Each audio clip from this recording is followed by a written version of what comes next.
Some people are gonna be mad at this album, child.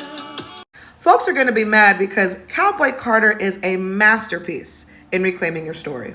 In a recent interview, Beyonce mentioned that Cowboy Carter was inspired by a backlash incident at the CMT Awards in 2016.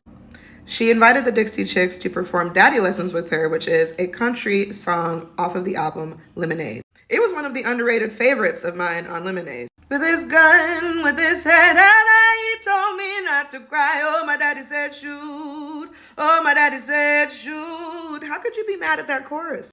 Beyonce isn't new to this, she's true to this. She's been dabbling in country music for a minute now. She is from Texas and has been around country cowboy culture. Surprise, surprise, there was a racist backlash to Beyonce's performance.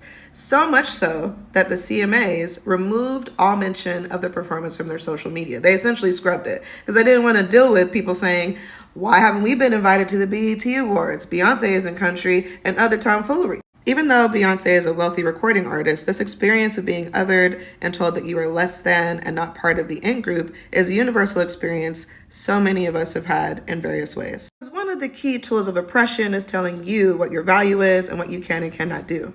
Gatekeeping in the country music industry is nothing new. In fact, there has been a huge backlash right now against Cowboy Carter, saying that it's not a country album and that Black artists are not country artists. But let me hit you with some historical receipts. Country music is Black music. The banjo, one of the quintessential instruments in country music, was actually brought to the United States by West African enslaved people. In fact, this instrument was played for 200 years before white individuals would even touch it because the slave-holding class thought that the banjo was a primitive instrument. In the early 20th century, there were plenty of Black country music artists, from the Mississippi Sheiks to the Tennessee Chocolate Drops. They were recording and setting a precedent for country music, which blended gospel-style music, hymnals that were made by enslaved individuals, and some European styles of singing and music. Beyonce has reclaimed the story with Cowboy Carter by taking the phrase that country music is white music and flipping it to country music is our music. It is Black music, it is your music, it is music that essentially is rooted in history, class, culture,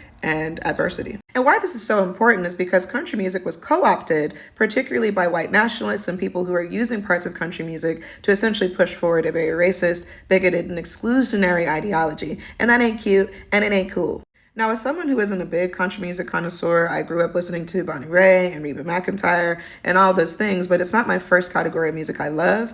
Cowboy Carter is an album I've had on repeat. That is because Beyonce, the writers behind her, the creatives, the producers are practicing the original story of country music and adding a little flair and a little new experimentation to make it a fuller, more original story that everyone can relate to. They combine gospel-style singing, layered harmonies, call and response, and R&B riffs, house music intros with country instrumentation, and great poetic lyrics that can touch so many places of where people may be at in their own story. The first half of the album feels very autobiographical. It's about affirmation and knowing your worth and caregiving and experiencing love. And the second half of the album feels a little bit more danceable and is about freedom, taking up space, joy, sex, and power. She even dabbles a little bit of country history across the album by even having artists like Linda Martell, who was the first commercially successful Black female artist in country music history. And she's got some big country hitters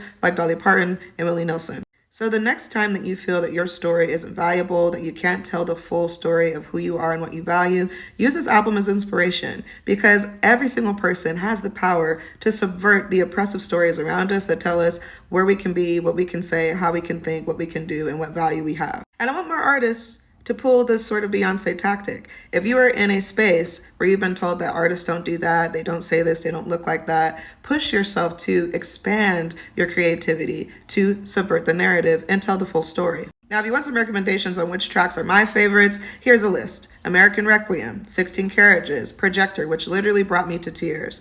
Alligator Tears, which was the intro song on this video. Yaya, which will make you dance. Desert Eagle, River Dance, Two Hands to Heaven, and Sweet Honey Buckin', which I've been practicing in my room, doing a few moves so I can pull it out on the dance floor when this song is a hit.